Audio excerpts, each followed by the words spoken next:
Jadi malam ini saya mau mewawancari salah satu UMKM, yaitu Risol. Oke, selamat malam Bapak.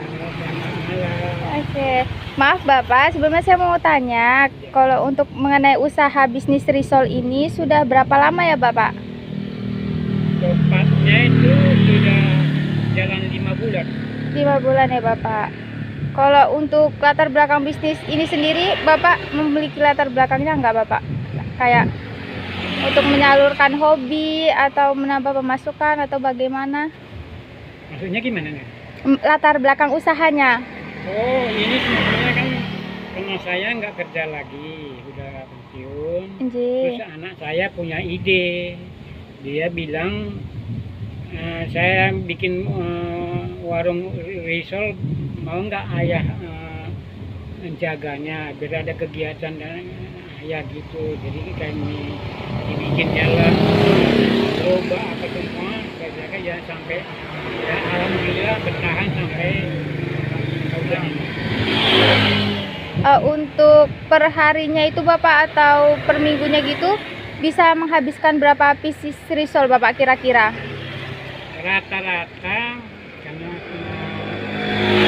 bisa ya sebenarnya karena ini makanan nggak Iya. mungkin tiap hari ada orang apa kan. Iya Bapak, Nah, jadi paling ya 12 dan 15 gitu lah. 12 sampai Iya, 15 cuma kita mengandalkan dari pesanan di pesanan. rumah. Berarti menerima pesanan juga ya Bapak?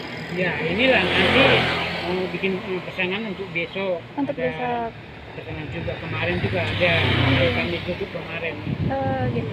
Kalau untuk target pasarnya sendiri Bapak, target pasarnya di lokasi yang Bapak pilih ini, target pasarnya sendiri siapa Bapak? Selain mahasiswa? Ya orang kampung, jadi tetangga-tetangga, terus teman-temannya anak, dia akan ke lewat HP kan.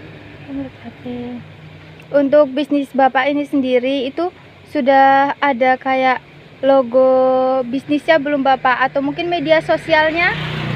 Ada. Media sosialnya ada ya Bapak? Ada. Kalau untuk logonya sendiri belum ada ya Bapak ya? Logo ya paling ini Oh.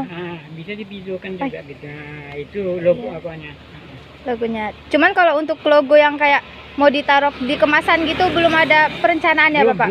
Belum, karena masih bentuk gini. Oh, menggunakan itu ya Bapak. Tapi ada nggak sih Pak untuk plan kedepannya ada untuk itu? Kedepannya rencana begitu ya, kalau memang berkembang justru anak saya bilang mau dibuka cabang gitu loh. NJ. Untuk kan sudah jalan 5 bulan ya Bapak usahanya. Pasti kan Bapak sudah menjalani ini, pasti ada juga kendalanya ya Bapak. Terutama untuk kendala dalam bisnis ini apa sih Bapak? Banyak kan, saya bilang banyak. Karena terkadang kita berharap laku, NJ. ternyata pelanggan juga kan nggak tiap hari juga apa aja, itu kendala. Terus kalau ini nggak laku, otomatis kan nggak bertahan, jadi terpaksa kita buang untuk kita makan. Nah, itu sebenarnya kendalanya. Untuk terkait bahan baku sendiri Bapak, untuk saat sekarang ini kan harga lagi naik-naiknya. Apakah terancam juga Bapak? Sangat. Itu terasa juga. Plastik misalnya, NJ. bahan-bahan dasarnya itu. Sementara kita kan karena kurang omsetnya, terpaksa kita mau mengurangi apanya. Tapi kita mau beli misalnya setengah kilo atau apa, itu nggak bisa kan, harus per kilo atau apa, jadi kan itu kendala juga. Berarti harus skala besar ya Bapak ya. Kalau untuk solusi dari Bapak sendiri, terutama di bahan baku yang naik Bapak, kan dengan adanya harga gitu Bapak itu mengepres untung yang sedikit atau dengan mempertahankan kualitas atau bagaimana Bapak? Kita mutu yang kita utamakan.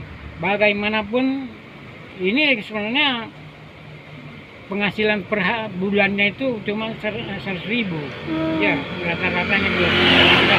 dipotong untuk tempat, Iya. listrik apa semua itu apa, tapi udah saya bilang ke mutu, bukan kualitas, bukan kuantitas, tapi Tapi mutu. kualitas yang kita pertahankan.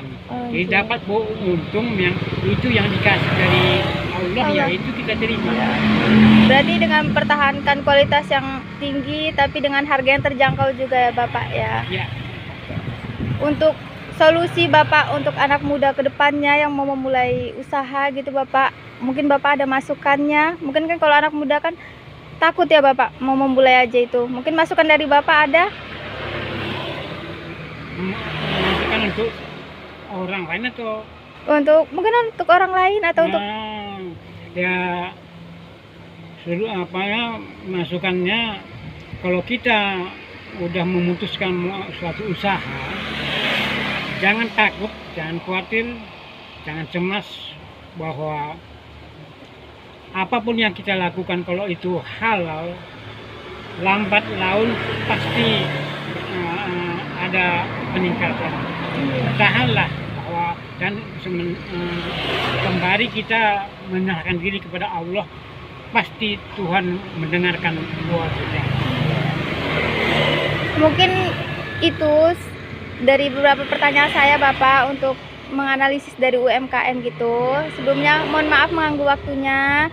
Terima kasih atas kesempatannya. Terima kasih ya Bapak. Oh iya, terima kasih. Iya. Saya juga berdoa kiranya tugas ini bisa meningkatkan pengetahuan dari adik. Anjir.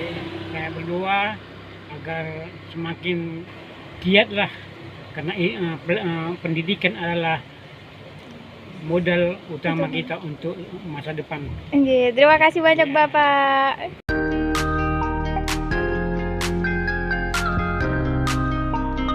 Oke guys, jadi itu hasil wawancara saya dengan Pak Somas, yaitu sebagai owner Risol. Sebelumnya Bapak terima kasih banyak atas waktunya dan kesempatannya untuk saya telah diberikan kesempatan untuk mewawancarai. Terima kasih banyak ya Bapak. Terima kasih. Oke.